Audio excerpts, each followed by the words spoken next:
tenemos, por todo lo que está pasando. El juego nos permite, por un rato, estar en este otro espacio, por esa hora y media que tenemos, es que, dependiendo de la duración del juego. ¿Ya? Nos permite ser, ya casi todo mi amigo Felipe, ser lo que no soy siempre, salir de lo cotidiano, y además construir una relación que es no jerarquizada. Yo tengo un hijo, yo cuando juego con mi hijo, es el único espacio donde yo, comillas, no mando. Quien establece si gané o no son las reglas del juego, no soy yo. Y eso permite que nuestra relación sea mucho más sincera y más pura en ese rato, porque él entiende que no tiene que convencerme a mí, ni puede frustrarse conmigo. Cuando a veces pierde, él sabe que no puede negociar, porque yo no tengo nada que ver, acá está la regla dice que con esto se gana y con esto se pierde. Es muy interesante la relación que se construye a partir del jugar con otros. Y es nuevamente radicalmente distinta a cualquier otro espacio. Es el único espacio, por ejemplo, donde el ser hombre o mujer o los roles de género que nos imponen socialmente no influyen de la misma manera. Yo puedo ser bombero, yo puedo ser ladrón, yo puedo ser asesino, puedo hacer trampa, puedo mentirle a mi colega, puedo probar los límites. Y eso nos permite una cosa muy, muy potente. En general, para darle la palabra también a mis colegas, en cuarentena ha sido muy interesante, dentro de todo ha sido un desafío, pero es un desafío bien interesante porque nos obliga a pensar de qué forma el juego nos acompaña.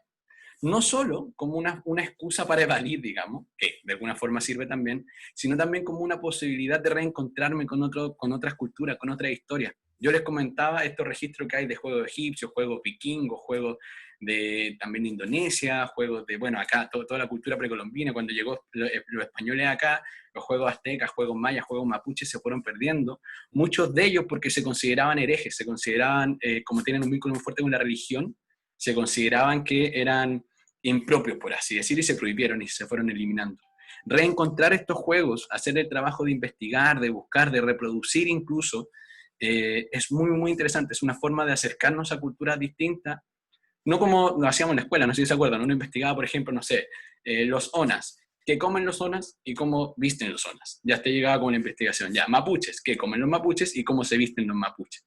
Qué interesante sería incluir, por ejemplo, el juego. El juego es una práctica que vinculaba a personas de alta clase social y baja clase social, de distintas relaciones, distintas profesiones incluso. Yo acá tengo, por ejemplo, solo para mostrar este tablerito. Esta es una reproducción que hice de un juego que se llama UR, que es un juego que también se fue perdiendo en el tiempo. No se sabe muy bien cómo se juega, que es lo más curioso, porque se reconstruyen las reglas. Se cree que se juega de alguna forma. Tengo este otro que está por acá, por ejemplo, este es el Senet. Yo no soy muy bueno para dibujar, pero algo sirve. Este juego se ha ido reconstruyendo en las reglas también junto a jeroglifos y elementos. Se han encontrado pinturas de ellos. Para poder dar la palabra a mis colegas, el juego nos presenta una oportunidad tremenda de relacionarnos con la persona que tenemos al lado, volver a mirarnos desde un rol distinto al que estamos acostumbrados. Está toda esta idea adultocéntrica de el adulto quien tiene que mediar el sentir del niño o la niña, y no nos damos posibilidad de, por ejemplo, compartir. La cuarentena, todos sabemos que no hay niño que no esté al tanto de eso, nadie puede salir, por tanto jugar a hacer como que hay una normalidad que no existe, niega la posibilidad de humanizarnos y rehumanizarnos en la relación con otros. Y creo que el juego nos da la invitación a volver a encontrarnos y encontrarnos en un espacio mucho más sincero que estamos acostumbrados. Eso. Paula, Felipe, Omar, les quiero hacer un juego para elegir qué parte. Tengo un dado. Este lo aproveché recién. Elijan dos números, del 1 al 6. Paula. 5 y 3. Felipe. 1 y 2, po. 1 y 2. Omar queda con 4 y 6. Muy bien. 4. Omar, ¿estás por ahí, Omar? Sigues tú. Acuérdate que estás silenciado, así que... Sí, aquí estoy.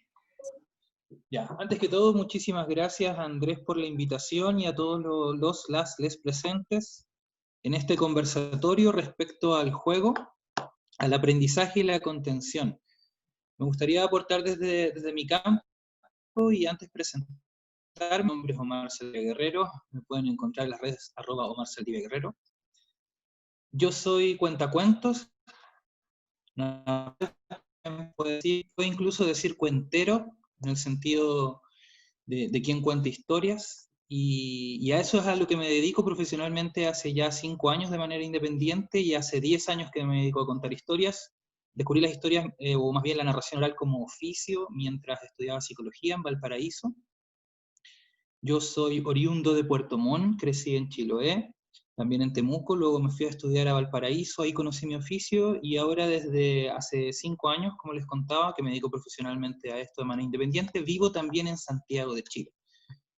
Respecto al tema que nos convoca, a ver, me gustaría contarles un poco que en el caso de la narración oral, en el caso de la cuentería, los que nos dedicamos a las historias, y yo creo que todos los amantes también de las historias, sabemos que este es un momento en el que particularmente estamos consumiendo historias, pero como enfermos, en el sentido de que yo no sé, pero quizás en la cuarentena están los índices, el consumo que ha subido del contenido por streaming, el mismo Netflix, cómo ha ido subiendo, y para qué vamos a hablar de todos los demás soportes que se han puesto de moda, como esto mismo que estamos haciendo ahora, Zoom. En todos aquellos elementos están los componentes de mi oficio, pero quizás por separado. Por un lado está el tema de las historias, y ahí quizás la pregunta también es por qué en momentos de crisis pareciera ser que se consumen más historias, siendo que los seres humanos, si es que hay algo que podemos decir, es que más que consumir, reproducimos y recreamos las historias. ¿Y por qué, por otro lado, aparte de las historias, por qué pareciera ser que a través de esta virtualidad que se nos impone ahora como formato también, por un lado se recompone el lenguaje de lo oral, empieza a importar mucho el cómo comunicamos, en la gestualidad que llevamos a cabo, ¿verdad? Pero por otro lado se genera esta distancia del encuentro que es lo propio también de mi oficio, que es la oralidad. Entonces, para responder también uno de los temas que tú nos planteabas antes como pauta en cuanto a cómo se ha dado en este tiempo, en mi oficio en particular, que es el oficio de contar historias, de crear y de contar frente a otros y con otros historias, terrible, por un lado, si es que fuese narrador oral a secas. Mi lado de narrador oral está dolido, extraña la cercanía, la intimidad, el poder mirarse a los ojos mientras conversamos, mientras comunicamos y construimos un relato juntos. Esa parte de mí está llorando, pero la parte de mí que es un narrador, antes que un narrador oral, se adapta y ve que en estos nuevos formatos comienzan a surgir otras formas de producir y otras formas también de encontrar historias. Y ahí se abre un mundo también que es bien interesante explorar, y eso es lo que en mi oficio ha estado pasando en este último tiempo. Respecto al aprendizaje y la contención, yo creo que ahí en esos dos ejes podemos entender por qué también los seres humanos nos gustan tanto las historias, y por qué estamos consumiendo también tantas historias. Estamos consumiendo muchas historias porque desde siempre los seres humanos hemos visto en las historias, podríamos decir, una especie de, de, de tronco flotando en medio de la tempestad. Es decir, las historias desde que somos pequeños, y vean ustedes cómo innatamente a los niños, cuando somos niños, me refiero, nos encantan intuitivamente las historias, y luego cuando somos grandes, aunque nos hagamos los que no, si la historia está bien contada, nos quedamos enganchados y ya después nos trasladamos y empezamos a estar en otro lado, nos sigue pasando por igual, porque en definitiva son formas en las que controlamos mediante la ficción la ansiedad que nos da vivir.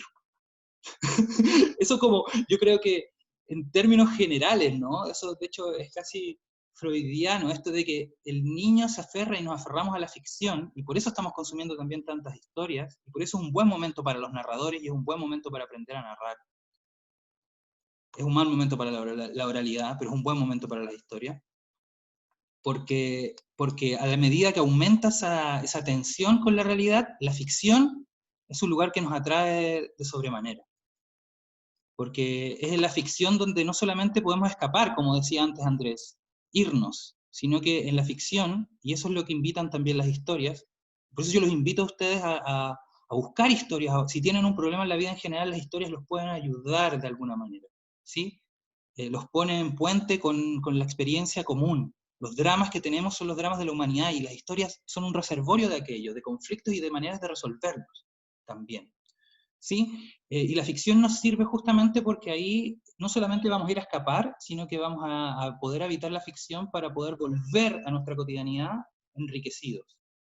Entonces yo creo que que casi también me gustaría cerrar esta breve y dar el paso también a mis compañeros, diciendo que si a usted le interesan las historias y además de los juegos, le gusta de habitar lúdicamente ese mundo, vaya tras ella, hay un montón. Después quizás podemos hablar un poco más. Por ahora dejo aquí como mi presentación. Muchas gracias. Muchas gracias, Omar. Paula, ¿mayor de 4? No, ¿mayor de 3 o menor de 4?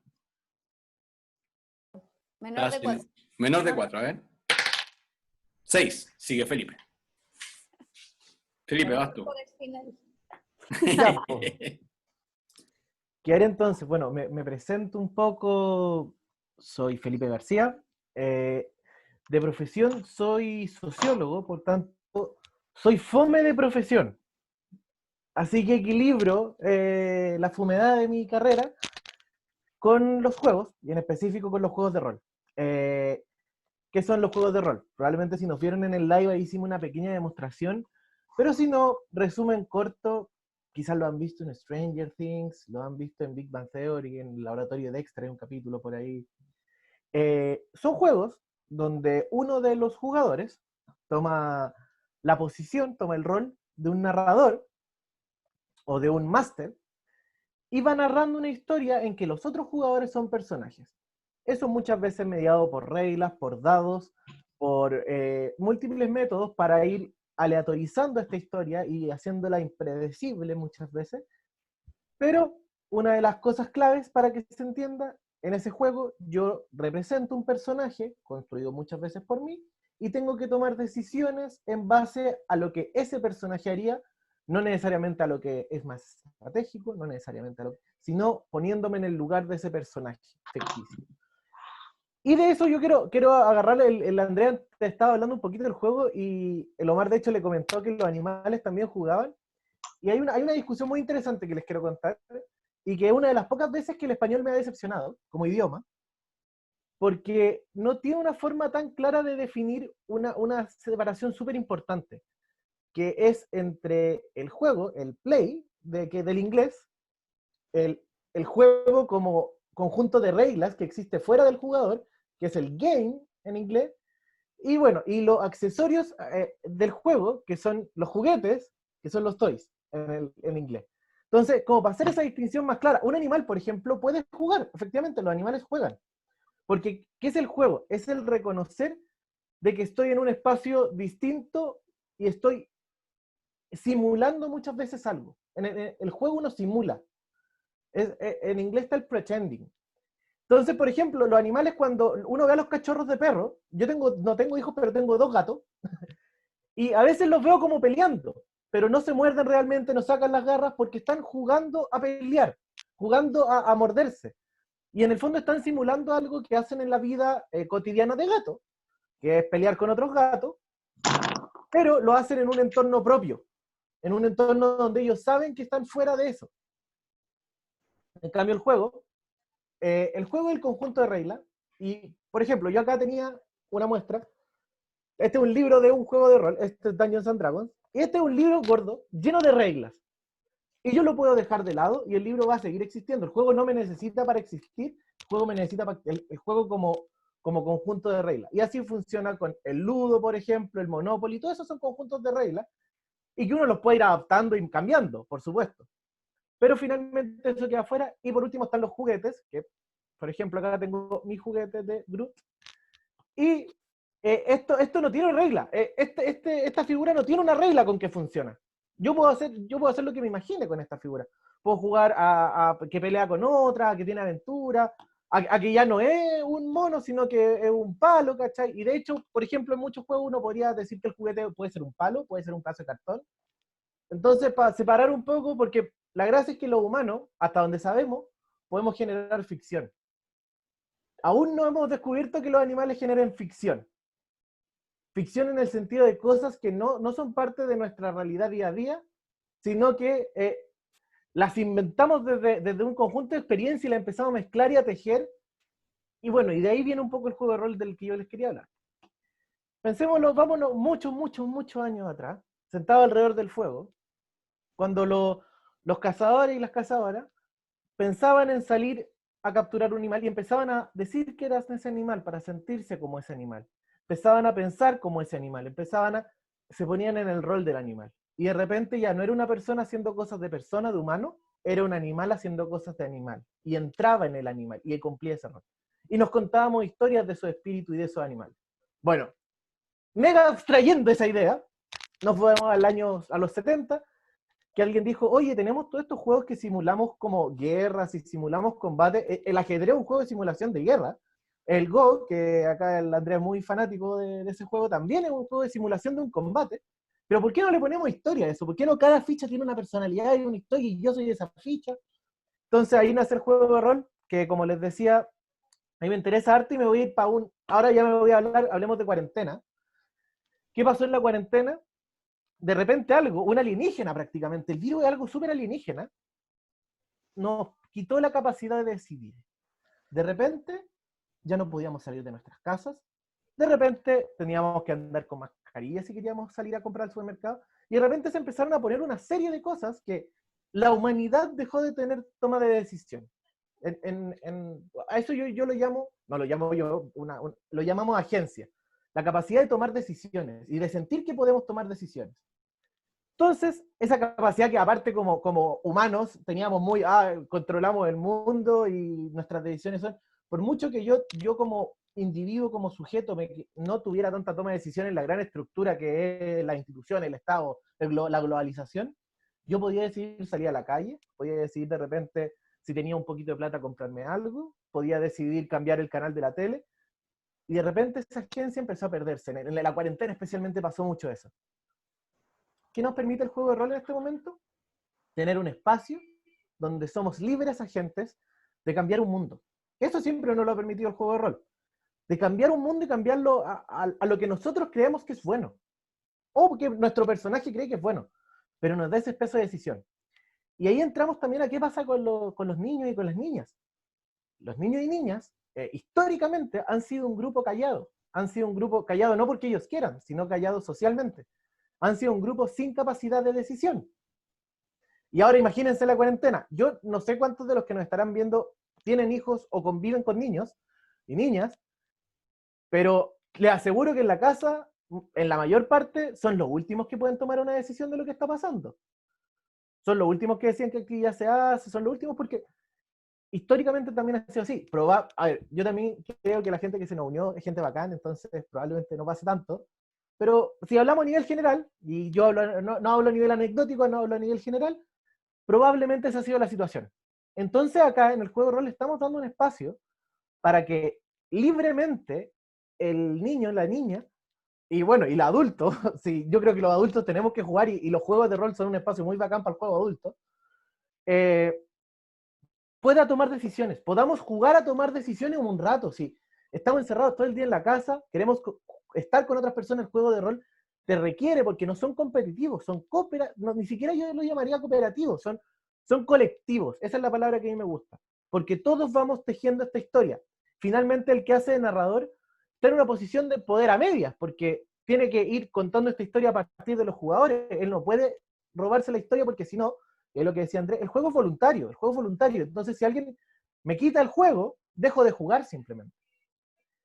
Entonces, yo quería hablar de cómo nos quitaron la agencia y cómo acá tenemos un espacio para seguir trabajándola y seguir tomando decisiones, que tomar decisiones es algo tan de nosotros, tan que debería ser del cotidiano y que de repente ahora nuestras mayores decisiones son qué vemos en la tele o qué vemos en el Netflix, qué página buscamos en internet. Así que bueno, esa fue mi parte de los juegos de rol, unas pequeñas explicaciones, así que quiero dejar a la Paula que hable, que ya hable mucho. Perfecto. Paula, número del 1 al 6, está lo mismo. Bueno, hola a todas y a todos. ¿Me escucho bien? ¿Que eso quiero Sí. comentar? Sí, bacán, ya. Bueno, me llamo Paula San Martín, soy lingüista y soy profesora de escuela de enseñanza media, hago el ramo de lenguaje hace ya algunos años. Además, he participado de proyectos radiales, sobre todo el año pasado y actualmente en radios online, y también desarrollo 2 proyectos de podcast a través de la plataforma de Fulgor Lab, que nada, les recomiendo que la sigan porque hay un sinfín de podcasts que pueden ahí explorar para sentirse acompañados o bien interesarse de cosas. Bueno, sin duda la escuela ha sido uno de los contextos, uno de los espacios sociales que más se ha visto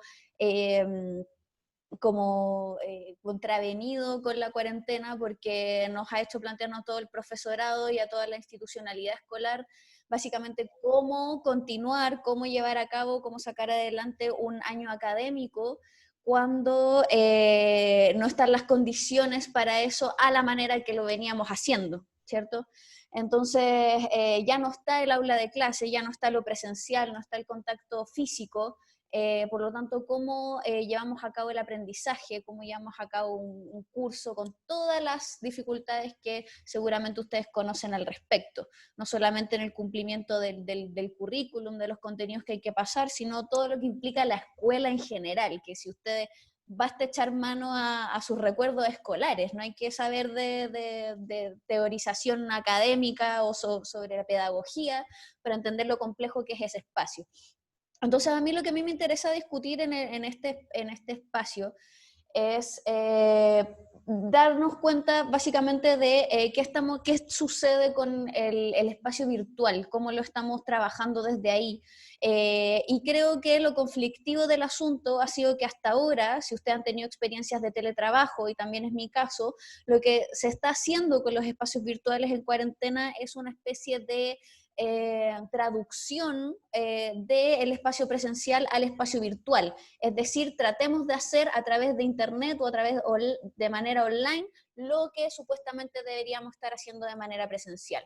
Me parece que ese ha sido un error, me parece que ese ha sido el error que ha traído la carga de estrés, los problemas laborales que ha surgido y en vez de haberse solucionado con la plataforma, no sé si porque no estamos preparados para aquello, o en realidad, si soy sincera, sí, no estamos preparados para ello, pero también por cómo se están dando las discusiones. Siento que las discusiones han sido como de productivizarlo todo y tratar de llevar a cabo como sea lo que estábamos haciendo antes de que todo esto sucediera, y ni siquiera he nombrado la revuelta social, ¿cierto? Solo estamos hablando de este cambio de lo real a lo virtual, que también es algo muy interesante.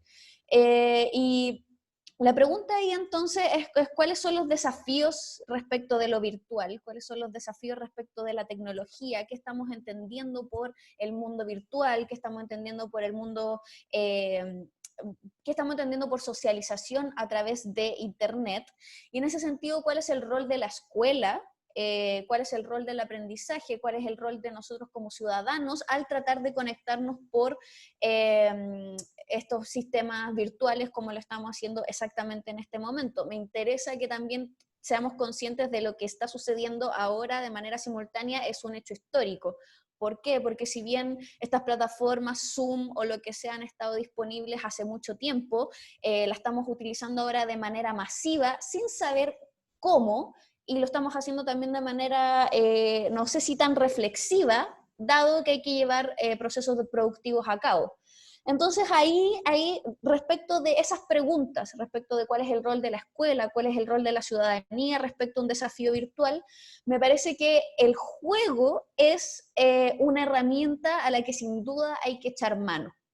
¿Por qué? Por lo que comentaban mis colegas principalmente, uno, que tiene que ver con la toma de decisiones, dos, que tiene que ver con esta simetría en las relaciones sociales que nos despojan un poco de las cargas sociales con las que cargan nuestros cuerpos, y por lo tanto es democrático en ese sentido, podríamos decir incluso, pero me parece que también hay que señalar algo importante del juego, y esto es como el aporte que a mí me parece central y que a mí me ha invitado a adentrarme en el mundo de los juegos de mesa o de los juegos en general, que es el desarrollo de la intuición.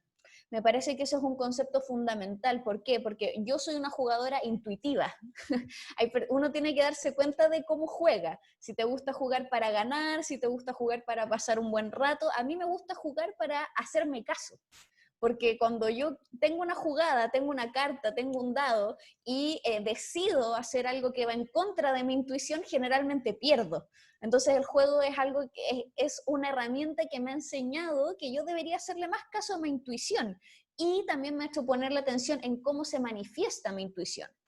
Entonces, si estamos hablando como de la utilidad del juego en un contexto de desafíos sociales, virtuales y tecnológicos como el que estamos, me parece que trabajar respecto de la toma de decisiones y de lo que sucede también antes de la toma de decisiones es fundamental. ¿Por qué? Porque el juego lo que permite es especular. Y creo que esa es, para mí, la respuesta o el rol que tenemos como ciudadanía hoy, ya que estamos confinados, ya que no podemos generar una acción concreta en el mundo, no podemos salir a manifestarnos, no podemos reunirnos.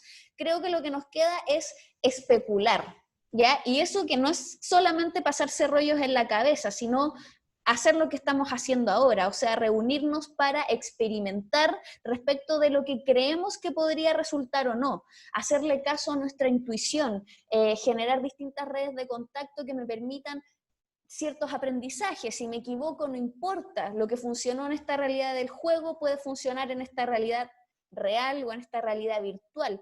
Si nos ponemos metafísicos, el juego como que nos inspira a preguntarnos como qué es lo real, básicamente, porque los aprendizajes que yo tengo en un tablero los puedo aplicar para la vida si es que soy consciente de que algo me está aportando o algo de mí está mostrando esa situación lúdica. Entonces me parece que un poco la invitación, ¿cierto?, como ciudadanía es a hacerle caso a nuestra intuición y especular respecto de los posibles escenarios a los que nos vemos enfrentados y a los que hay que trabajar de manera con las herramientas que tenemos para funcionar en el mundo productivo, para ser mejor persona, para expandir el alma, el espíritu o lo que sea, para trabajar los dolores personales que también ha provocado este proceso. Entonces me parece que el juego es una herramienta que hay que mirar de manera transversal en la ciudadanía, porque lo que me permite es básicamente jugar con la realidad sin consecuencias. Y me parece que ese es un ejercicio reflexivo y democrático demasiado necesario, sobre todo actualmente cuando todos estamos como a la espera de que la vida comience de nuevo, ¿cierto? Entonces creo que si nos enfrentamos toda a la espera como de un renacer y nos sentimos como en una especie de gestación, empezar a tantear, a intuir y a reflexionar respecto de lo que espera este nuevo proceso vital es fundamental, y el juego permite hacerlo. Entonces creo que ahí está el valor de aquello y es un poco lo que yo trato de hacer en mi trabajo. Eso. Muchas gracias, Paula. Voy a tomar acá dos preguntas que van un poco en la misma línea. La primera dice: ¿cuáles son los beneficios de jugar en este contexto de pandemia, pensando en niñas y niñas encerrados, adultos estresados, etcétera? La segunda: ¿cómo se podría articular el juego y el aprendizaje con el objetivo de poder prestar algún tipo de contención en tiempos neoapocalípticos, virtuosos, etcétera, en el contexto actual? Y creo que va muy de la mano con lo que mencionábamos inicialmente, y quiero comentarles de dónde nace este conversatorio y el proyecto que lo aboga, digamos, el programa de acompañamiento pedagógico. Yo estuve hace 2 años más o menos dedicado full a hacer clases particulares, y una de las primeras cosas que noté es que era el enemigo. O sea, era el enemigo del niño, la niña, el niño no quiere verte. Generalmente piensen, hay un niño que le va mal en matemáticas y que además como castigo lo tienen 2 horas más de matemáticas al salir del colegio, y ese es uno. Uno llega ahí con el cuaderno a trabajar en eso que no le gusta y reforzárselo, digamos. Y mi primer cuestionamiento era: ¿cómo no ser el enemigo? ¿Por qué el aprendizaje tiene que ser amparado desde la doctrina del castigo y desde la imposición? ¿En qué momento perdimos el norte de que el aprender es algo agradable? Mi papá comentaba siempre de chico que yo de historia sabía muy poco, pero de computación sabía mucho, y historia tenía, no sé, 6 horas a la semana, y computación no tenía. Uno aprende cuando se vincula con ese aprendizaje, cuando el aprendizaje te hace sentido. Quienes se dedican a la educación, quienes conocen del tema, conocen el concepto de aprendizaje significativo, ¿verdad? Todo el tema de la relación que existe. El juego permite algo que vale la pena recuperar y reivindicar incluso, y que creo que por eso por eso este conversatorio se llama Aprendizaje, Contención y Juego en tiempos de pandemia. Primero porque en todo este proceso, en todo este contexto social, creemos que se ha dejado profundamente de lado el aspecto emotivo social, digamos, de los niños. Hay mucha, como bien lo mencionaba Paula, hay mucho ánimo de cómo mantenemos esta normalidad, como que no pasa nada, ¿no? Como las clases funcionan igual y las clases ya eran un espacio en conflicto. Ya veníamos por muchos años cuestionando lo que ocurría en el aula. Y de pronto, crisis social, luego pandemia, y tratamos de mantener eso y obviamos que en realidad había una crítica con respecto a cómo la gente aprende porque no se están vinculando, porque a nadie le gusta ir al colegio. Uno va al colegio 8 horas diarias, de lunes a viernes, durante 12 años de la vida. Es peor que cualquier jornada laboral que conozcamos. Y aún así obligamos a que el niño esté presente en historia, en matemática, en lenguaje, en ciencia, en arte, en música. Todo te tiene que gustar, a todo tienes que aprender, porque ni siquiera tenéis derecho a no pescar. O sea, todo me tiene que gustar y de todo tengo que saber y de todo tengo que tener buen resultado. Y lo que no me castigan. Entonces, desde ahí las clases particulares como tal eran un espacio conflictivo, pero también era una oportunidad, porque teníamos la posibilidad de vincularnos con los niños y niñas que en general son más votados. El niño que tiene conflicto en matemática, el profe de matemática en particular, tiene un espacio único de relación. De esa necesidad de construir algo distinto, nace el programa de acompañamiento pedagógico. El juego tiene, y por eso lo vinculo con las dos preguntas, tiene un beneficio único, que es libre, primero, como ya lo mencionamos, y además de ser libre, se construye con un otro, no es algo solamente dado. Quien haya jugado acá harto sabe que cualquier partida es distinta según con quién estoy, e incluso si repito el grupo, la partida vuelve a ser distinta.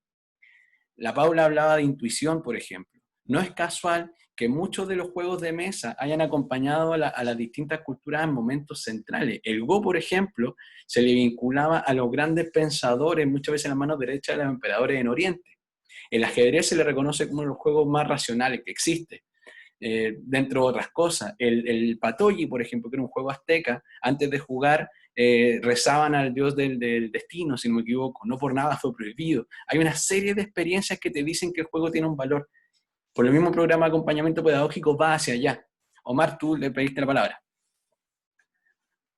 Sí, para responder muy brevemente las dos preguntas que se han formulado hasta ahora, antes agradecer la exposición de mis compañeros del programa, y muy, muy concreto, entonces, tiene que ver con la pregunta que plantean, bueno, las dos, como tú dices, van de la mano en realidad, y tienen que ver con cómo, las preguntas tienen que ver harto con el cómo, entonces, el tema es cómo articular el aprendizaje y el juego al momento de la contención emocional, y en eso yo me quería detener, y ese sería mi aporte para dejar la palabra. El tema de hay que ver que el juego y el aprender es algo que sucede propio de la vida. Los seres humanos aprendemos, todo el tiempo estamos aprendiendo. Algo distinto es si yo quiero llevar a cabo cierto aprendizaje, es decir, yo quiero intencionar un objetivo de aprendizaje. En ese sentido es entender que los niños están aprendiendo porque en su interacción con el entorno están adaptándose, y en ese adaptarse están necesariamente desarrollando conocimientos sobre el mundo, aplicándolo, aprendiendo. Fuera de eso, es decir que hoy en día lo que hasta el propio ministerio ha recalcado, que lo único que se mantiene en el currículum es orientación, y por ende el eje socioemocional pasa a ser como el eje de aprendizaje. Eso es lo primero para sobre aprendizaje. En términos del juego, hemos referido a un montón de modelos de juego, en general juegos colectivos, pero hay que entender que quizás el juego también es una disposición que podemos hacer en nuestros propios hogares, y tiene que ver con la apertura a ver el juego en la vida. Es algo súper difícil pedírselo a una persona estresada, ¿sí? Probablemente una persona estresada la podemos invitar a jugar, no podemos esperar a que juegue de manera espontánea. De hecho, el juego espontáneo es un signo de salud, en general, es como algo propio. Y lo último que quería, como para seguir echando elementos a esta sopa, sobre el tema de contención emocional. Hay que entender, y ahí también nosotros tenemos que bajar nuestras defensas obsesivas como adultos sobre los niños o sobre nosotros mismos, sobre el tema de contener, entender del contener no como quien pone un dique en un río. El juego nos sirve para contener en ese sentido la emoción. Lo que en realidad hace el juego, lo que hace la ficción, lo que hace las historias en general, lo que hace lo que estamos hablando, es dar un curso a algo que sabemos que si le decimos, shh, quédese callado, quédese ahí, lo que va a pasar es que por dentro ese malestar va a terminar elaborando un síntoma, ¿verdad? Entonces, el juego viene a ser más que un espacio de contener, en el sentido de detener, es más bien algo que nos sirve para canalizar. Entonces, es circunscrito. Si un niño tiene rabia, probablemente va a gustar de jugar algo donde pueda botar algo. sí, y entonces podemos con cartón de pronto hacer una pila de cosas y simular que eso es algo. Entonces tenemos X cantidad de tiempo para derribar, no sé. A eso voy con que el juego emerge de la vida en ese sentido a partir de las necesidades de quien la tiene que elaborar. Sí, perfecto. Sumando eso mismo, creo que es importante hacer el contraste con lo que ocurre en la escuela, ¿no? En la escuela cuando uno habla de más o cuando uno, desde el contexto docente, digamos, cuando uno no hace lo que se espera que hagan, uno recibe un castigo y ahí se supone que hay un aprendizaje, ¿no? Como no volvió a hacerlo, por tanto aprendió. Sabemos que no es así, no le vamos a dar tanta vuelta porque acá estamos en un grupo que más o menos maneja y sabe que la redacción del castigo y la respuesta no es necesariamente el único aprendizaje que existe, pero el juego permite algo que es justamente el probar. Yo puedo reconocer qué es lo que ocurrió. Acá quienes somos buenos para jugar lo que sea que les guste jugar y nos dedicamos a ser mejores en eso, podemos reconocer de qué forma, por ejemplo, mi ansiedad afectó para que el objetivo que tenía, que era ganar en tal contexto, no funcionara. Para que quizás mi falta de planificación afectó y no me permitió cumplir con mi objetivo. El juego te invita a un espacio protegido en el cual yo pongo en evidencia quién estoy siendo en el momento. Y eso es muy importante como opción de aprendizaje. Está Felipe y luego Jorge. Sí. Sí, yo me quiero ir por la tangente un segundo, porque soy bueno para irme para otros lados, pero quiero llegar al punto. Hay una cosa interesante con las palabras que se usan estos días, y una diferencia que para mí es súper importante, la diferencia entre hablar de algo virtual y algo digital. Cuando yo hablo de algo virtual, no necesariamente hablo de algo real, muchas veces algo... Voy a poner un ejemplo de ambas cosas que pasan en Internet. Una amistad en Facebook es una amistad virtual. Puede estar acompañada por una amistad en el mundo real, pero en el fondo a mí me mandan una solicitud de amistad y yo pongo a aceptar. Es virtual. Se llama amistad porque existe en un lugar, pero no es lo mismo que una amistad real. Y sabemos que son dos fenómenos distintos. En cambio, cuando hablamos de que algo sucede de forma digital, estamos hablando que es a través de un medio digital solamente. Por ejemplo, esta reunión, para entender esa diferencia, es una reunión digital, pero no es una reunión virtual porque esto es lo mismo que una reunión de estar sentado en una mesa, en el sentido de que funciona de una estructura similar, pero son medios distintos. Solo la única diferencia es que en vez del medio físico estamos usando el medio digital. Pero eso no le quita como su existencia como fenómeno, como reunión social. Entonces, frente a eso, me parece interesante volver al juego, y el juego como formatos digitales. En formato, por ejemplo, cuando jugamos un juego de mesa en formato digital, estamos jugando el mismo juego, el fenómeno es el mismo, solo que estamos usando un medio distinto. ¿Y por qué me estoy yendo a eso? Para mí, voy a hablar de... Preguntaron por los adultos estresados. Hablamos harto de los niños, entonces quiero hablar un poquito de los adultos. El juego en sí, durante mucho tiempo, fue bastante desterrado del mundo adulto. Fenómeno de vuelta, empezó a ser reincorporado bastante, o sea, y como fenómeno de consumo, hemos visto cómo ha explotado el consumo de juegos de mesa, ¿cachai? Y de verdad, o sea, ya el ingreso de los videojuegos también, que fue arrastrado desde niños, que empezaron jugando videojuegos y lo arrastraron hasta adultos. ¿Y qué pasa? El juego social tiene demasiados beneficios súper estudiados. Podemos hablar de muchas cosas de salud mental, y no solamente de salud mental como de lo que trae el socializar con otras personas. ¿Y qué pasa? Ahora, en la época de cuarentena, muchos adultos, la única forma en que estamos socializando con personas afuera de nuestra casa es por el teletrabajo. Y ahí estamos en una instancia de relaciones virtuales, porque cuando teletrabajamos, nuestro único objetivo es la socialización para el objetivo del trabajo. Cuando estamos en el lugar físico del trabajo, normalmente la socialización no se da en solamente el trabajo como tema. Entonces acá se exorcizó todo lo que no es trabajo del trabajo. Cuando estamos en un lugar con gente, conversamos de mil cosas. Oye, ¿viste el partido de anoche? ¿Viste el último capítulo de la serie? Acá no, porque nos sentamos a una reunión. Nos sentamos a una reunión muchas veces. Y no sé si le ha pasado, si alguno de ustedes está teletrabajando o está teniendo relaciones así, o finalmente mi conversación con otra persona es por un mail. Entonces, el juego nos permite abrir ese espacio, que no es simplemente el conversar, sino hacer una actividad en conjunto. Y tener como objetivo el jugar, nos entrega a nosotros como adultos el sacarnos y finalmente nos entrega el tiempo de ocio, pero un ocio con un apellido, que es el ocio social, el ocio con otros.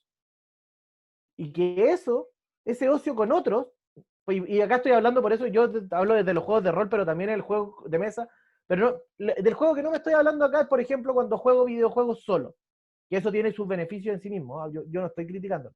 Pero acá sí quiero poner un énfasis especial en el juego social, porque nos abre un espacio de interacción con objetivos comunes que nos permite dialogar y que nos permite salir también de que no estamos acostumbrados a este medio. Es difícil, no sé si han tratado de carretear por este medio. Es raro, todavía yo creo que, y no sé si nos vamos a acostumbrar eventualmente, yo creo que sí, porque los humanos son muy adaptables, pero no sé si quiero que nos adaptemos tanto a esto. Pero el juego, en cambio, como tiene un modelo de reglas estructuradas más o menos, nos permite llevar muy bien el fenómeno desde lo digital a lo físico.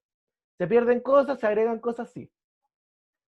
Quiero dejar la idea ahí como para reflexionar, son más como preguntas y reflexiones, más que una respuesta sólida, pero también ver también las posibilidades que nos da lo digital y los desafíos que nos pone también. Perfecto. Voy a tomar la palabra de Jorge y luego leo los dos comentarios que están y seguimos con lo otro. Dale, Jorge. Estás Claro, ¿se silenciado. escucha? Ahí ¿Se sí. escucha? Te Ya. escuchamos. Bueno, quería hablar un poco sobre lo que había dicho Mar y sobre la pregunta de ver el juego, digamos, como una especie de escape de los niños estresados y todo eso. Eh, de cómo nosotros, como adultos, digamos, cuando estamos con niños, ponemos el juego en cuestión en la mesa. Porque muchas veces, no sé, pues si tenemos un niño que tiene problemas en matemática, por ejemplo, nosotros como adultos tratamos de buscar un juego que le refuerce un poco la idea de la matemática, ¿cierto? No sé, pues, un juego de lenguaje, un juego de atención, bla, bla, bla.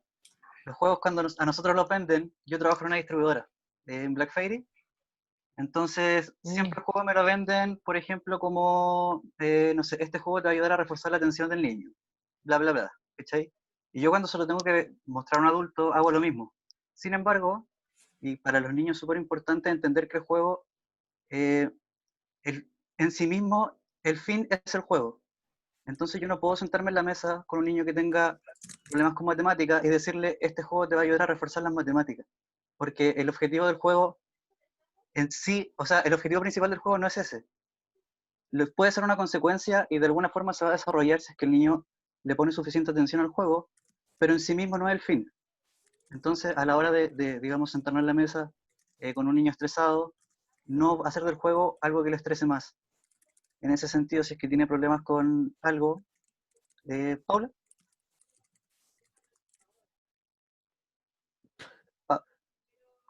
Sí, Sí, dale dale. nomás. Ah, No, pero dale ¿no nomás. terminaste la idea? No, pero dale nomás, pues si estamos No, conversando. no, quiero solo acotar algo cuando termines, por favor. Ah, no, pero dejémosla ahí, dale nomás. Ah, nada, lo que iba a decir es que, claro, lo que planteé tú es una problemática como súper real, po, ¿cachai? Pero ahí hay como una solución, hay como una especie de fórmula desde la pedagogía, que es que, y que también yo creo que aplica para todo lo que estamos conversando, que es que no todas las intenciones pedagógicas tienen efectos pedagógicos. Entonces hay que entender que a veces el juego o, o las estrategias que nosotros también queremos plantear como contenedoras, también un poco respondiendo a la pregunta, pueden tener las mejores intenciones del mundo, pero no necesariamente van a tener un efecto contenedor, porque primero yo creo que hay que problematizar un poco qué estamos entendiendo por contener, y ahí lo que decía el Omar un poco es fundamental. Yo quiero ser como casi como que majadera al respecto de la idea de cómo el juego permite, que claro, tiene un conjunto de reglas, ¿cierto? Permite la toma de decisiones y todos los beneficios que hemos hablado, pero también es importante que cada uno reflexione respecto de los efectos que tiene la jugabilidad o el jugar cualquier juego que a nosotros nos pase. Por ejemplo, en mi caso personal, yo soy una persona como súper pacífica y súper tranquila, pero cuando juego me pongo muy competitiva y es algo que a mí me llama mucho la atención de mi ser, como en particular, como por qué me frustra tanto perder y detesto perder y soy incluso hiriente en ocasiones cuando no soy así en mi vida diaria. Entonces, a veces también hay que pensar que los juegos están ideados para tener ciertos efectos, o tienen ciertas intenciones, pero también depende de el conocimiento personal que nosotros tengamos o también de nuestras propias como intenciones y cómo esas las abordamos en el juego. Y respecto de eso creo que hay que hacer una distinción como muy bonita a mi parecer, que es que y también tomando un poco lo que decía Felipe de los juegos de rol, que para mí jugar no tiene tanto que ver con el representar algo, ya no tiene tanto que ver con mi deseo de ser algo, sino que tiene que ver con, más que representar, imitar algo. Es decir, cómo yo sería tal cosa. Para que se entienda, Monopoly, todo lo hemos jugado. Y lo que sucede con el ánimo en el Monopoly es que nosotros no estamos representando a un millonario X, sino lo que estamos haciendo es imitar a una persona que tiene tal cantidad de plata y tiene la posibilidad de en ese mundo comprar propiedades a la manera de que nosotros seríamos esa persona. Porque si no, todos los jugadores serían iguales o si no, como que instalarían su noción de ser un millonario. Pero en realidad lo que hay una expresión de la personalidad a partir de un rol, en este caso de ser un hueón que tiene, perdón, una persona que tiene plata y que puede comprar propiedades, y los efectos que pueda tener eso para mi entendimiento, que es como, que son emocionales principalmente, que es como picarse cuando alguien pasa por tu propiedad y no te paga, o cuando no podís acceder a ciertos servicios. Eso para mí es el valor que tiene jugar y ese es como el valor de contención que tiene, no solo en la instancia como lúdica o de distraer, de distender que tiene como el juego, sino es como aprender con H todo lo que queda como antes, durante y después de la situación de jugabilidad, porque ahí yo creo que está el aprendizaje y ahí está la real contención, como tratar de guiar a uno mismo o a los niños con lo que uno conviva o a los adultos mayores con lo que uno conviva, a entender los procesos que pasaron como en mi cuerpo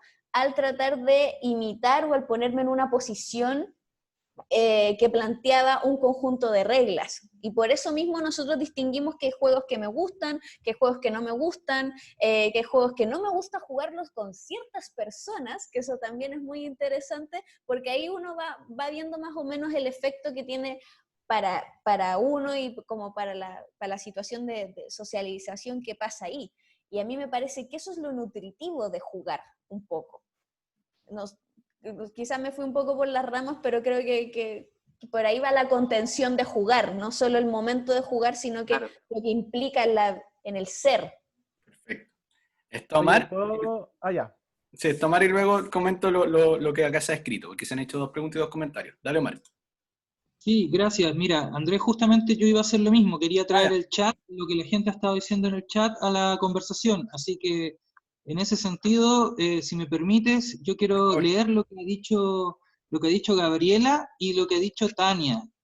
Sí, no, y Constanza. Perfecto, mire, voy a compartir 3 comentarios y que vamos alimentando también esta conversación. Dice Constanza, para que cualquier niña, joven, persona aprenda, es necesario que el ambiente promueva interés, que emocionalmente sea estable pero desafiante y que se genere la dopamina, con la cual se genera motivación. Y mínimamente nada más por mi parte decir, efectivamente, uno de los elementos del juego y por qué el juego es tan saludable y es sinónimo de salud, definitivamente. Uy, se cayó Omar. Pero puedo retomar la palabra. A ver, Omar, ¿te escuchamos? ¿Escuchas?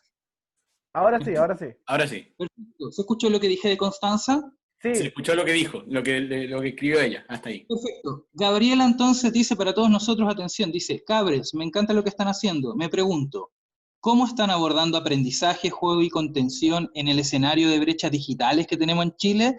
Muy buena pregunta. Yo creo que esa pregunta es importante no pasarla por alto, porque estamos hasta ahora básicamente suponiendo una realidad digital en un escenario donde nos estamos creyendo algo así como la democratización del Internet. Eso no existe en Chile, lo sabemos, lo tenemos claro. ¿Qué pasa con el juego y la contención y el aprendizaje en los espacios donde no está llegando o donde se genera esta brecha? Y Tania dice, quiero aportar con que a nivel psicológico el juego permite expresar en todo sentido, liberar sentires desde el inconsciente y así ayudar al análisis de la realidad de una manera indirecta, muchas veces desde el identificarse. Bacán el espacio, cabres. Toda la razón, nosotros vemos precisamente como en esa dirección. Estamos muy de acuerdo, Tania. Melissa finalmente dice, muy buen espacio, chicos, muy reflexivo, y me surge la duda. ¿Qué pasa con el juego y los niños que no toleran la frustración? ¿Cómo hacer que el juego no se vuelva algo negativo? Y con eso, estimado Andrés, me quiero quedar nada más y dejo este espacio, solamente destacando lo último que dice Melissa, sobre qué pasa con los juegos y los niños que no toleran la frustración. Perfecto. Bueno, precisamente el juego es un espacio donde una de las cosas que uno puede ir aprendiendo a su propio ritmo, y por eso es libre, es la tolerancia a la frustración. ¿Sí? Tiene que ver con entender que si tú fuerzas el juego, no hay un juego ideal. Si tú fuerzas el juego, ya dejó de ser juego. Y eso creo que es un principio sumamente importante, dar espacio. Muchas veces pensamos que es juego darle a los niños, a veces los niños necesitan materiales más que juegos. Y con los materiales ellos arman juegos. Eso también. Con eso me quedo, Andrés. Perfecto, gracias. Yo voy tomando desde lo último para poder avanzar hacia la presentación del programa Acompañamiento Pedagógico. Yo tuve una experiencia que responde mucho a lo que plantea Melissa. Hace un tiempo, un año y medio más o menos, trabajé con un niño al que los papás me lo presentaron, papá y mamá me lo presentaron como un niño que era superdotado. Y lo digo así en vez de decir que era superdotado porque me generó un cuestionamiento bien fuerte sobre el concepto de superdotado. Era un niño de 7 años que había leído un montón, o sea, había leído, para que entiendan un poco, había leído todo Harry Potter y a la vez veía las películas y tenía así un montón de cosas. Y justamente la gran pregunta era, bueno, ¿de dónde saca ese tiempo? Es un niño que ha vivido 7 años en este mundo, algo dejó de lado por leer, digamos, por nutrirse académicamente, si se quiere pensar así, intelectualmente. Y lo que hice con él fue llevarle un juego, le llevé el Go, que es un juego oriental muy bonito, muy, muy recomendable. Fue muy interesante porque el primer desafío que tuve era enfrentarme a un niño al que le han repetido toda la vida que sabe más que el resto. O sea, la mamá me lo presentó diciéndome, mira, acá teníamos un profe que era ingeniero comercial, pero en realidad no sabía tanto de matemática, buscamos a alguien más. Entonces tenía que pararme desde un espacio ajeno al suyo para poder motivar su aprendizaje. Por eso le puse el juego de Go, porque lo conocía, y jugué con él y le gané. La primera vez que le gané, jugábamos ni un problema, volvimos a jugar y le volví a ganar. Y a la tercera vez que le gané, él se puso a llorar, me lanzó las fichas lejos y se fue al sillón a llorar. Entonces lo que yo le comenté, le dije, mira, hay dos opciones. Pues, o sea, yo guardo mi ficha y me voy, o si quieres te enseño cómo jugar. Y él me dijo que no. Me dijo, no, ándate, qué sé yo. Le dije, muy bien, me estaba yendo y me dice, no, quédate. Entonces yo le comento, vale, te voy a enseñar a jugar, pero con la condición, primero, que no vuelva a arrojar mis fichas, y segundo, que asumas que yo te voy a ganar, porque te estoy enseñando un juego. Es como que le traté de pegar a tu profe karate, voy, yo quería pegar a tu profe karate. O sea, si tú te paras desde mí asumiendo que me vas a ganar, habla mucho de lo que está pasando en su mente. Entonces, ¿cómo se relaciona la tolerancia a la frustración con el juego? Creo que tiene mucho que ver con darle un sentido a por qué yo me frustro, al cómo yo lo vivo. En la escuela yo me frustro porque lo que me están pasando al frente no me interesa y porque solamente recibo castigo. Yo estudio para la prueba de matemática, tengo puros 3 y lo que recibo de vuelta es que me retan mis papás, me retan mi mamá, me ponen el profe de matemática y tengo más matemática. ¿Cómo no te va a frustrar eso si es horroroso? Te están diciendo que a pesar de tus esfuerzos tú no funcionas. El juego tiene un elemento que es distinto y que te da un sentido. Yo puedo ver cómo voy a aprender, puedo ver lo que aprendo, puedo ver lo que integro en mí, puedo ver mi mejora. Y eso es muy interesante. La frustración se vive distinto cuando yo tengo un objetivo de por qué resisto. O sea, quienes hemos leído La Fuerza sabemos lo distinto que es leer a la fuerza por leer por interés. Yo me he quedado hasta muy tarde viendo cosas que solo me importan a mí, inteligencia artificial, lo que sea, pero yo dejé leer los libros del colegio, no sé, en media, porque no me interesaba, me cargaba que me obligaran a leer. Y leo harto. Creo que por ahí va. Para poder abordar también lo que mencionaba la Gaby, en algún momento la Gaby, sobre el tema de la brecha. Creo que inicialmente estamos nosotros, y de dónde nace la idea del programa Acompañamiento Pedagógico, en una pelea primaria, que es reivindicar el juego como un espacio que vale la pena. Así, muy en simple. El juego todavía se ve como algo para que los niños no hinchen, para matar el rato porque tenemos que hacer otra cosa, o para que se queden callados, o como premio, digamos. Y el juego tiene otro valor. Si nosotros lográsemos en primera instancia demostrar o resignificar más bien que el juego debiese tener un valor casi como un derecho fundamental en la vida, podemos entonces abordar estos otros conflictos, porque efectivamente hoy día en Chile el acceso al computador, el acceso a internet, el acceso al tiempo para conectarse a estas cosas, no es un derecho, está lejos de ser un derecho. Hay niños hoy día haciéndose cargo de situaciones de las que no deberían hacerse cargo, pero ahí están. Y en Chile todavía se busca que los profes, y acá la Pau lo sabe de memoria, estén haciendo como que no pasa nada. O sea, y las clases que ya eran más o menos malas ahora son peores, pero tratamos que sea lo menos malo posible. Cuando quizás hacia donde hay que mirar es a lo que nos está pasando. Hay niños que están encerrados hace 2 meses. A mí el otro día un amigo me mencionaba, piensen en los niños que entraron a primero básico. Estuvieron 1 mes con un curso nuevo, con lo ya complejo que es entrar al colegio, y les quitaron a todos sus compañeros y ahora están encerrados. Y están todos pensando en cómo le enseñamos matemática y lenguaje. Entonces, desde ahí nace nuestra primera motivación. No estamos todavía siendo capaces de hacernos cargo de la tremenda brecha digital y social en distintos ámbitos que existe, pero sí estamos dando una primera batalla que es muy importante, y es reivindicar o resignificar el por qué aprendemos. Acá alguien menciona algo y de ahí les presento la idea del programa. Dice Constanza, es importante recordar que la frustración proviene de la rabia y la tristeza, por lo que es muy importante buscar métodos para que las niñas entiendan y comprendan el por qué esas emociones y cómo, comillas, manejarlas. Yo no tengo nada, me pliego completamente a eso. Creo Y que eso bueno, permite dale. el juego. Creo que ese es como uno de los objetivos como paralelos como del juego. Sí. Como entenderse a uno mismo y sumándome a lo que tú decías como de respecto de cómo resolver la brecha digital.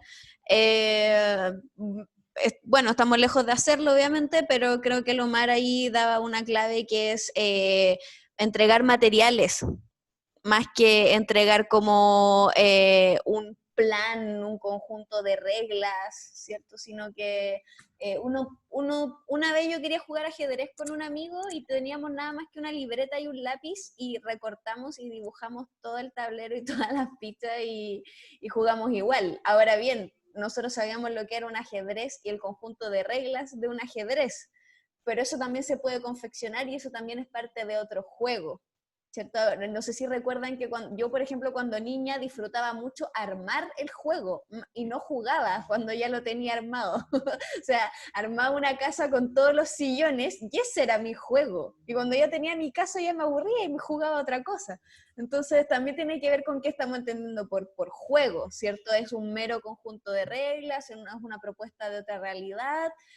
A mí me parece que el juego, y eso solo lo voy a nombrar para no explayarme tanto, juega, valga la redundancia, con un concepto muy bonito que es el misterio también. O sea, nosotros abrimos una puerta más o menos entendiendo a lo que nos vamos a enfrentar y con esa disposición, pero sin duda nos va a entregar algo que no habíamos esperado. Y creo que lo bonito de eso es abrirse a ese misterio y a esa posibilidad radical de que me entregue algo que no tenía previsto.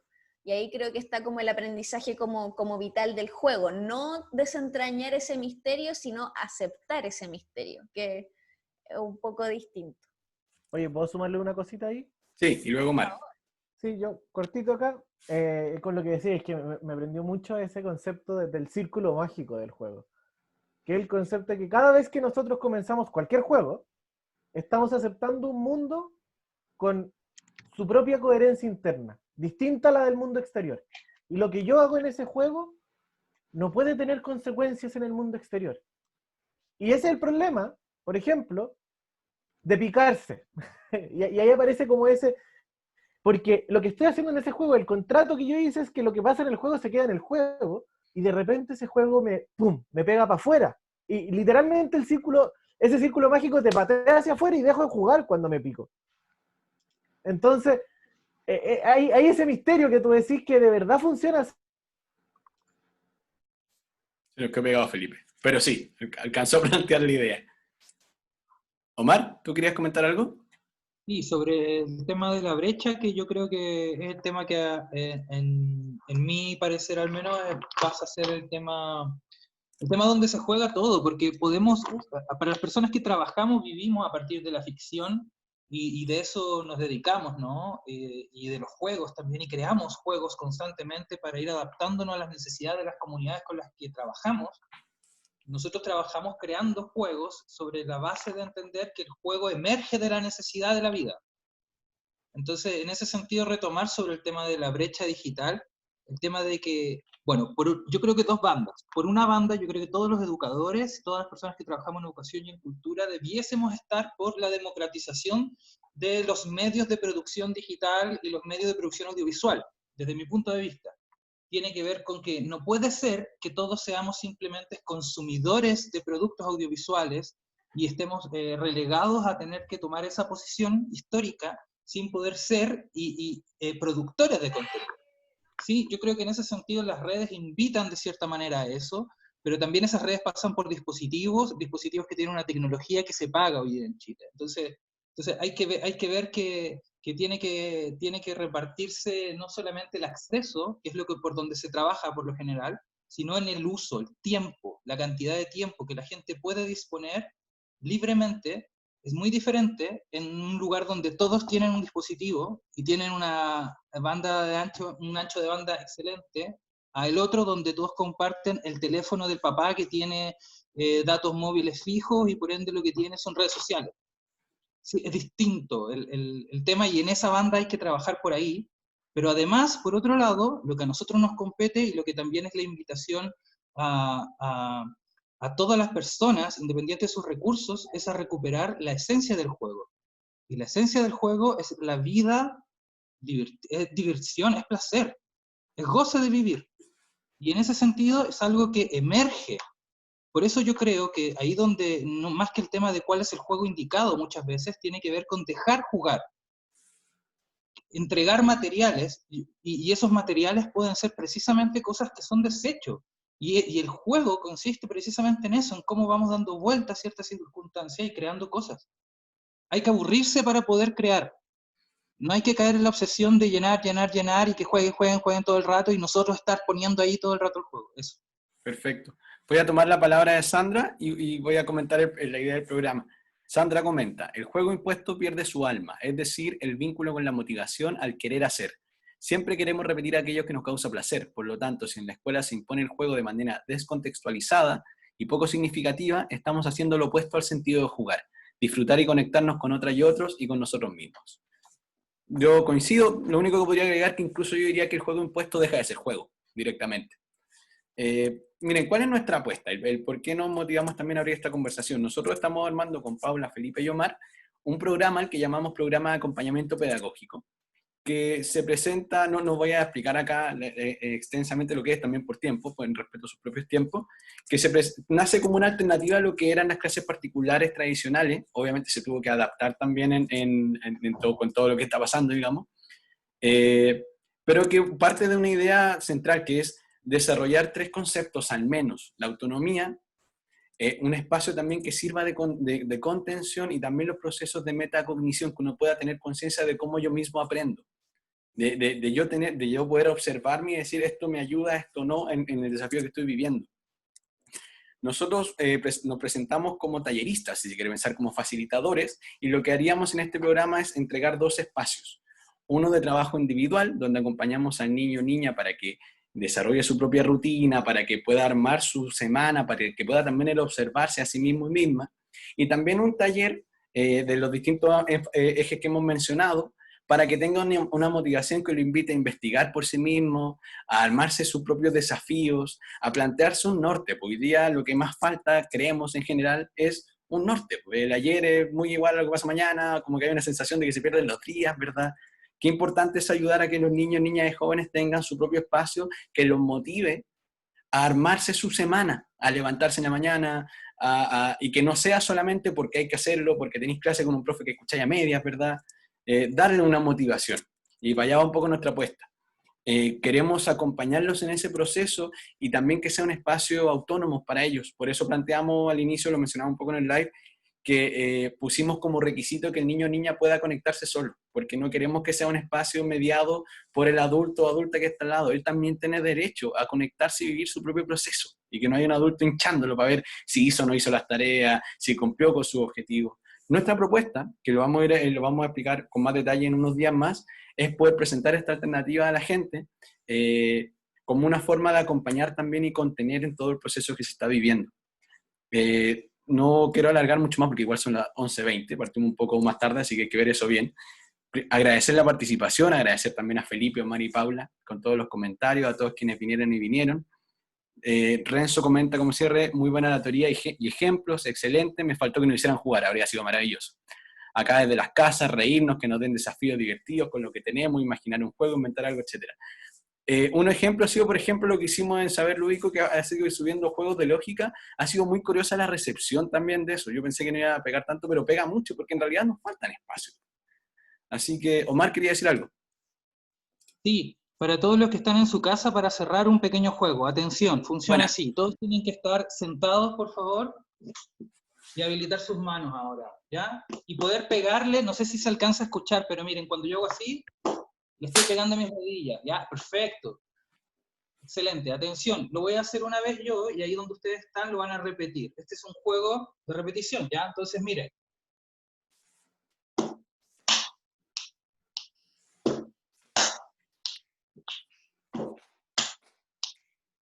Tres veces, perfecto, perfecto. Ahora a eso le vamos a sumar una segunda parte y luego ya vemos si lo lograron o no, y acá termina esto con este desafío, ¿sí? Soltamos entonces toda atención. De nuevo, 3 veces esto que acabamos de hacer, más la segunda parte. Vamos lento.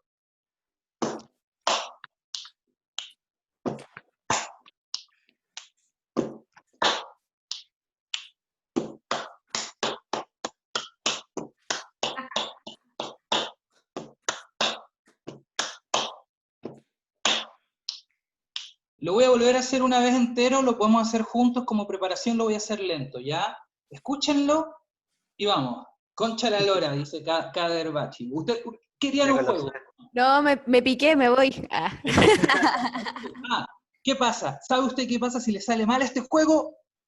Nada, porque los juegos son para pasarlo bien, ¿ya? Entonces no se preocupe, de eso estamos hablando, teoría y práctica a la vez. Y vamos, entonces, todos juntos a la vez. Y 1, 2, 3, y...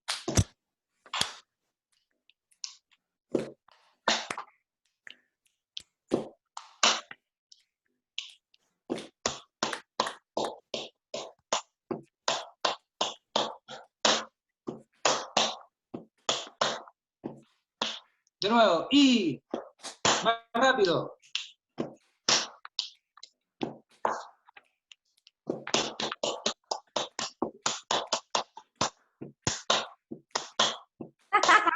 Y...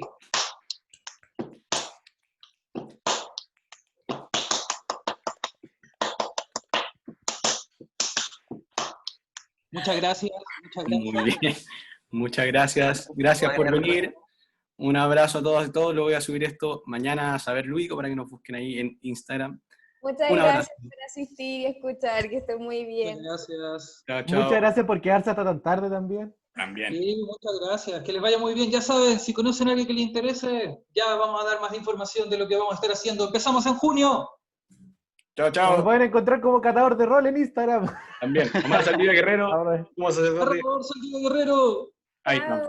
catador de rol Gracias a y todos. Saber Lúdico, por supuesto. Que les vaya muy bien. Música de crédito.